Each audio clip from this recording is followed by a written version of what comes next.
بسم اللہ الرحمن الرحیم۔ روہیل ڈال کے معزز ناظرین، آج کی کہانی کا ٹاپک ہے پراسرار علوم کا ماہر۔ جون کی کڑی دھوپ پودوں کو جھلسائے دے رہی تھی۔ گرم ہوا کے تھپیڑے یوں محسوس ہو رہے تھے جیسے آگ کی لپیٹیں چاروں طرف بکھری ہوئی ہوں۔ بدن کے کھلے ہوئے حصوں میں شدید جلن ہو رہی تھی، حالانکہ میں نے تولیہ بھگو کر سر اور چہرے کے گرد لپیٹ لیا تھا، لیکن اس کی نمی صرف چند لمحات ساتھ دے سکی تھی اور اس کے بعد وہ خشک ہو گیا۔ تاہم اب بھی میرے چہرے کے گرد کسا ہوا تھا اور کسی حد تک سکون دے رہا تھا۔ پیڈل اس طرح گرم ہو رہا تھا جیسے اسے آگ میں تپایا گیا ہو۔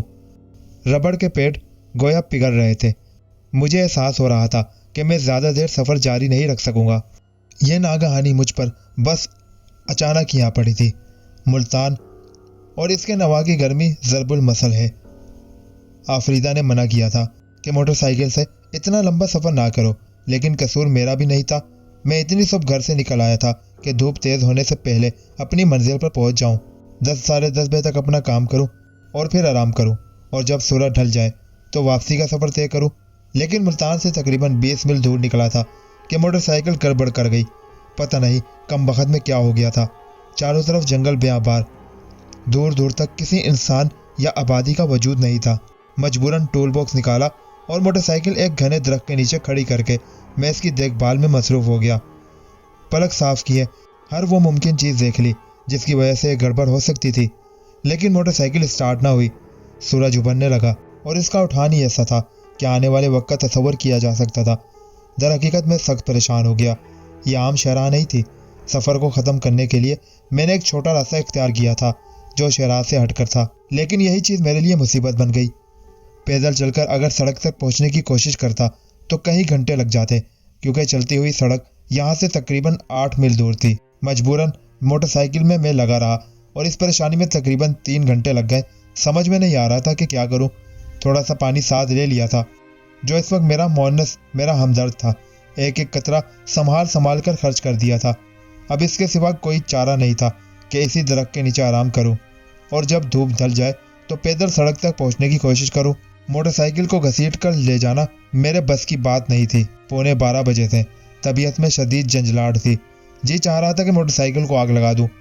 کافی دیر تک درخت کے نیچے بیٹھنے کے بعد میں نے ایک بار پھر دماغ ٹھنڈا کر کے ٹول باکس سنبھال لیا اور موٹر سائیکل کے قریب پہنچ گیا۔ پیٹرول کھول کر میں نے اسے کک لگائی اور اچھل پڑا۔ انجن اسٹارٹ ہو چکا تھا۔ ناممکن! یہ کیسے ہوا؟ خود بخود دیر تک یقین نہیں آیا۔ انجن کو کسی طرح اسٹارٹ رہنے دیا۔ مجھے یقین تھا کہ یہ موٹر سائیکل کا مذاق ہے، ابھی وہ دوبارہ بند ہو جائے گی، لیکن انجن چلتا رہا۔ موٹر سائیکل بند نہیں ہوئی۔ 1 بجنے میں 20 منٹ باقی تھے۔ سمجھ میں نہیں آ رہا تھا کہ کیا کروں۔ بہرحال تولیہ بھگو کر سر کے گرد لپیٹا اور موٹر سائیکل پر بیٹھ کر چل پڑا، لیکن دوپہر ہو چکی تھی اور آسمان سے آگ برس رہی تھی۔ اہل ملتان نے ایک بزرگ درویش کے ساتھ بدسلوکی کی تھی جس کا نتیجہ آج تک بھگتا جا رہا ہے۔ شمس مجذوب تھے، بھوکے تھے۔ گوشت کا ایک ٹکڑا لے کر گھر گھر گئے، لوگوں سے درخواست کی کہ انہیں ٹکڑا بھوننے کی اجازت دے دی جائے، لیکن کسی نے توجہ نہ دی۔ بھوکے درویش نے آسمان پر چمکتے سورج کو دیکھا اور بولے، تو نے دیکھا یہ لوگ کتنے وحشی ہیں؟ کسی نے مجھے گوشت بھوننے کی اجازت نہیں دی، کیا تو بھی میرا ساتھ نہیں دے گا؟ تو بھی شمس، میں بھی شمس، کیا تو بھی گوشت بھوننے میں میری مدد نہیں کرے گا؟ اہل ملتان کا کہنا ہے کہ سورج اتنا نیچے جھکایا کہ زمین ابلنے لگی، کنووں کا پانی گرم ہو کر بھاپ دینے لگا، گوشت کا ٹکڑا بھن گیا اور مجذوب اسے کھا کر رخصت ہوئے، لیکن اہل ملتان آج تک بھن رہے ہیں۔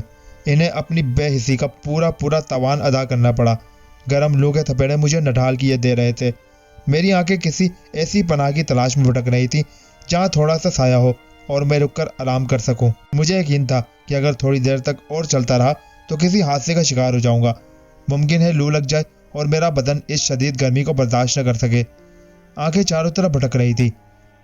پہلے کبھی 2-4 بار اس راستے سے گزر چکا تھا، لیکن کبھی اس بات پر توجہ نہیں دی کہ اس راستے میں کیا کیا ہے۔ ہاں، جو چیزیں خود بخود نظر آ جاتی یا اس پگڈنڈی کے کرب و جوار میں تھی، ان کے بارے میں بس تھوڑی سی معلومات تھی۔ میں زیادہ دور نہیں چلا ہوں گا کہ دفاتن بائیں سمت کچھ سیاہ دھبے نظر آئے۔ غالباً درخت ہیں۔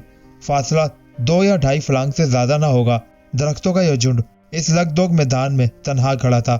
میں نے شدید گرمی اور دھوپ سے بچنے کے لیے یہی سوچا کہ تمام وسوسے اور خدشات ذہن سے نکال کر ان درختوں کے سائے میں پناہ لوں۔